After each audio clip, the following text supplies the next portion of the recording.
ఏపీకి పెట్టుబడుల సాధనే లక్ష్యంగా సీఎం చంద్రబాబు 3 రోజుల పాటు దావోస్లో పర్యటించనున్నారు. మరికొద్ది గంటల్లో ఢిల్లీ నుంచి ముఖ్యమంత్రి బృందం దావోస్కు బయలుదేరనుంది.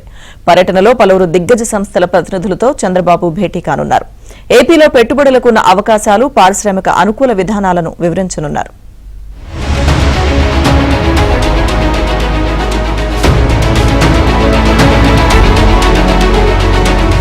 ఐదేళ్లు దెబ్బతిన్న బ్రాండ్ ఏపీని అంతర్జాతీయ స్థాయిలో పునరుద్ధరించేందుకు కూటమి సర్కార్ రంగం సిద్ధం చేసింది.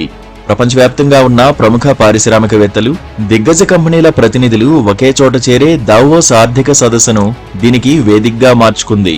దావోస్ ప్రపంచ ఆర్థిక సదస్సులో పాల్గొనేందుకు ఇవాళ రాత్రి 1:30 ఢిల్లీ నుంచి జ్యూరిచ్కు ముఖ్యమంత్రి చంద్రబాబు బృందం బయలుదేరి వెళ్లనుంది.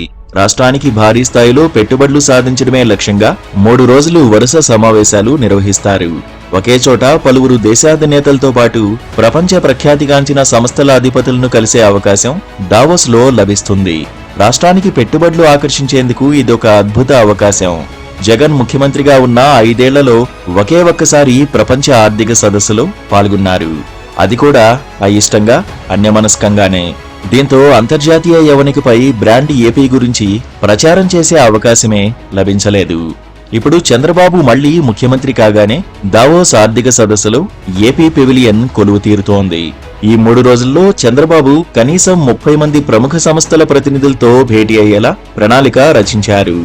ముందే ఖరారైన భేటీలతో పాటు అప్పటికప్పుడు అవకాశాన్ని బట్టి ఇతరులతోనూ సమావేశమవుతారు.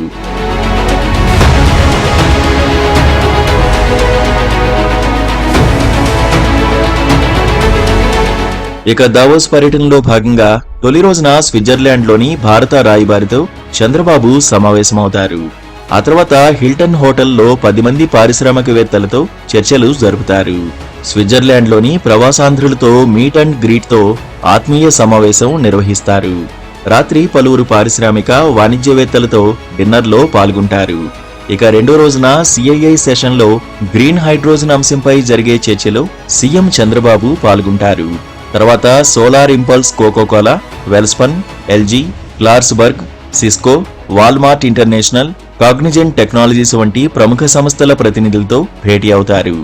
యుఏఈ ఆర్థిక మంత్రి అబ్దుల్లా బిన్తో చర్చలు జరుపుతారు.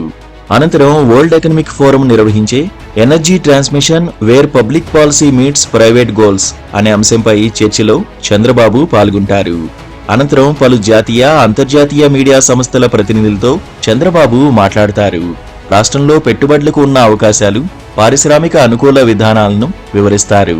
ఇక 3వ రోజున పలు దిగ్గజ సంస్థల అధినేతలతో చంద్రబాబు సమావేశమవుతారు. 4వ రోజు ఉదయం దావోస్ నుంచి జ్యూరిచ్కు చేరుకుని అక్కడి నుంచి స్వదేశానికి చేరుకుంటారు.